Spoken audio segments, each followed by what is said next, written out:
Hi everyone and welcome to my backyard. Today I'm going to show you how to make a fantastic dark and rich compost that is filled with all the kinds of organic materials, worms, and microbes needed to feed your soil. So what's so great and important about compost anyway? All plants, but especially vegetables, appreciate growing in soil that is enriched with essential minerals such as magnesium, potassium, sulfur, nitrogen, iron, calcium, and phosphorus. Carbon is extremely important too, as it is the vehicle in which these nutrients are stored and transported over to the roots of the plants in the soil. Feeding the soil feeds the plants, which then makes for us the foods we eat. A well-balanced compost adds these nutrients to the soil easily. And you know the saying, we are what we eat. Then we will want to make sure that the soil provides the plants with access to all the very best nutrients throughout the growing process. Compost does this for us. In this same line of thinking, if we were to force feed our soil harmful chemical fertilizers and overfeed our plants to make them grow faster and bigger, then we can expect our food to be filled with these same chemicals. Overfeeding can lead to big vegetables but without a lot of taste. We eat and absorb whatever chemical was used to make the plants.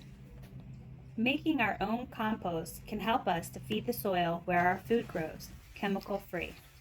And the best part is that not only is compost free to make, but can be made with the materials that are otherwise considered a waste. Making compost at home helps to reduce the waste that needlessly ends up in landfills. So let's get started.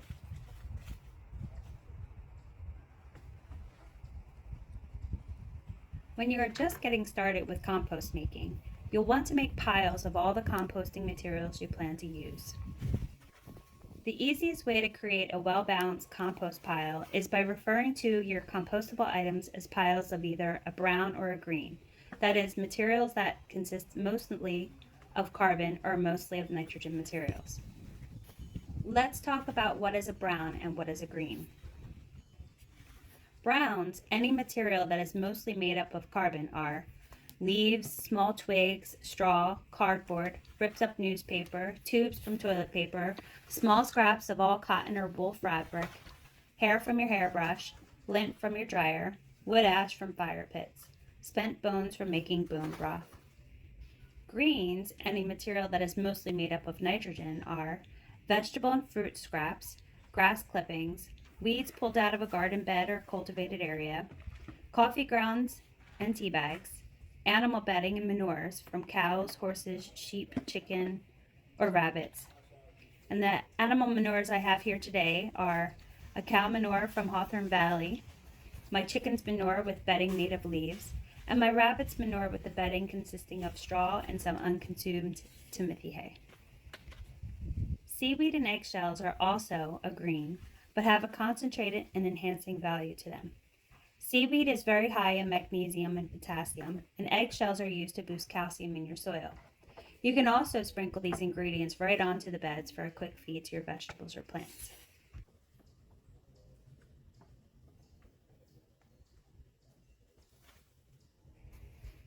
You will also need the right kind of container. You can make your own out of pallet boards or wire fencing around posts, or as small as a garbage can or a bucket. This is my compost area. I use these black containers that I bought for $50 from my town's DPW to hold all of our wet kitchen scraps. I keep leaves all year long around so I can always layer over our kitchen scraps to keep the smell from attracting animals. Again, keeping the layers as even as I can, rotating greens and browns. Any container to suit your location will work, but here are a few recommendations before deciding. Whatever container you use, if you have neighbors and live in a suburban or urban setting, you must have a lid or a way to cover your pile. Preferably, the container should have access to the earth below with a wire mesh extending past the bottom of it. If you're using a closed bottom bucket or trash can, then drill holes at the bottom and along the sides and keep the bucket on the soil in your yard to allow for drainage, but most importantly to allow the soil microbes and earthworms to climb up into the container. This will encourage and create the optimal decaying and decompositional processes. After you have all your supplies, including the container you plan to use, you need to pick the right location. It should be someplace partly sunny, shady during the hottest parts of the day and the year. The place should be away from your house foundation, but in a convenient location where you can access all year long. If it's too far away, you won't use it, but you don't want it too near your house either and attract unwanted guests. You can, of course, place your compost in the full sun, but it will dry out much more often than you will hope for. If you have time to check your pile every day, then full sun is fine, but make sure you have a watering can nearby as it will dry out during hot temperatures. In my location under the trees here, I rarely need to water the pile, but if it does dry out, I add leaves I saved from last fall.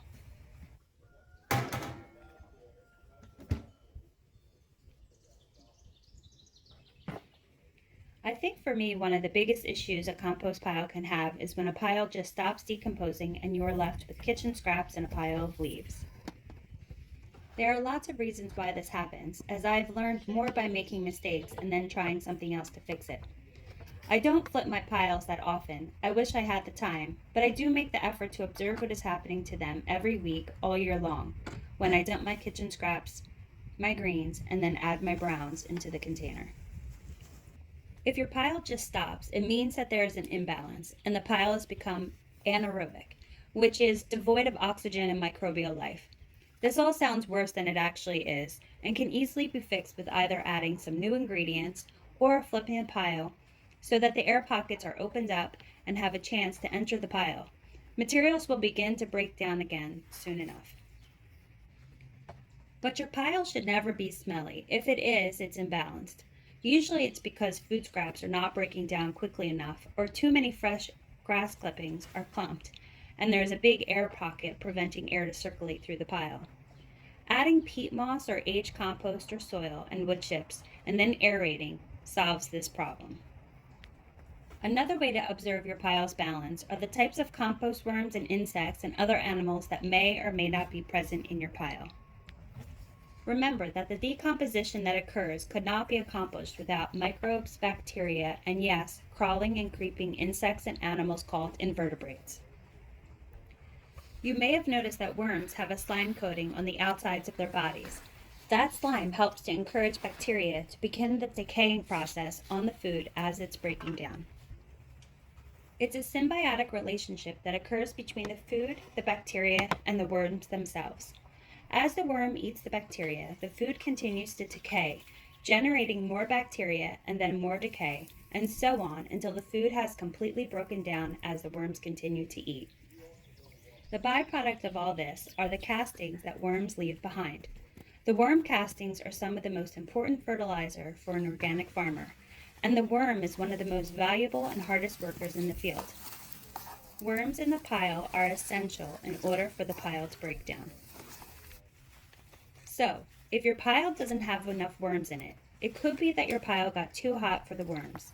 If there is too much manure and not enough food scraps, the pile heats up too fast. The worms will leave or dig down deeper into the pile, or they and other compost critters can die off if the food stops decaying in a hot pile. They prefer to stay around 65 to 95 degrees, so they will dig further down to remain cool. Also, if the pile becomes too dry and there is not enough food for them, they will leave the area altogether in search of food. The kinds of insects and invertebrates in your pile can indicate to you what is happening at a biological level. When there are too many springtails, there is too much carbon and you should add wood chips. If there are too many red mites, it's too acidic and you should let it rest. Ants in your pile usually indicates it's too dry. While this is okay that they are there, they tend to compete with and eat the food the worms need to survive. And you don't want your pile to get too dry anyway. Fruit flies indicates that there's too much food and it's not breaking down fast enough for the worms to digest. Add some browns to your pile. Lastly, making compost is really easy and should always be fun. So just remember that there's no one way to do it and never be afraid to try something. This is how I make it at my home. I make a point to try and not buy anything, always just using the food waste and animal manures that my family and pets create. with maybe the exception of the peat moss and the seaweed. You can make your pile with the types of materials that you have. Just remember to rotate the layers between browns and greens and ending with a brown to reduce the smell of food that attracts any animals. Every once in a while, aerate and flip the pile and break up the air pockets.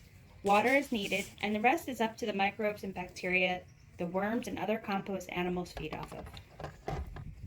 I am never really in a rush to use my compost, but some people like to flip it a lot in order to use it more often.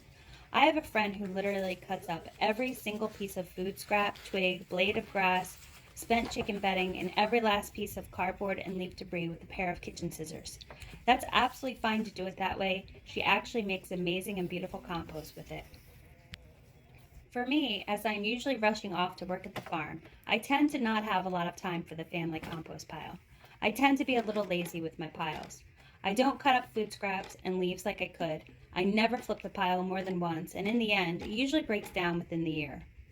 And then I add it to my raised beds in early spring. If I really need my compost sooner, I find some older, well-aged compost or soil underneath my pile of aged wood chips and add it to the partially broken down compost, and that resolves itself quickly. I also just made this 3-section compartment pallet board container. I now have more places to neatly hold smaller piles. So I will empty the 1-year-old pile of kitchen scraps and leaves from the closed container into a section.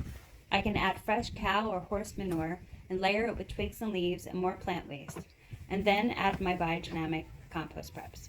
In 2 weeks, I can flip it into the next section and wait another 2 weeks to put it into the third section. Keep flipping it back into another section until the pile is completely finished. I also now have an empty black container to start with adding all the new kitchen scraps my family makes, and the process begins again. And there you have it. At our house, we make sure to save all of our food scraps. We believe that making compost is our duty in order to care for our planet.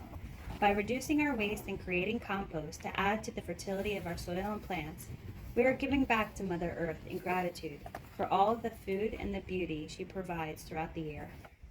And that's it for now. Thanks for watching. Be well and stay safe.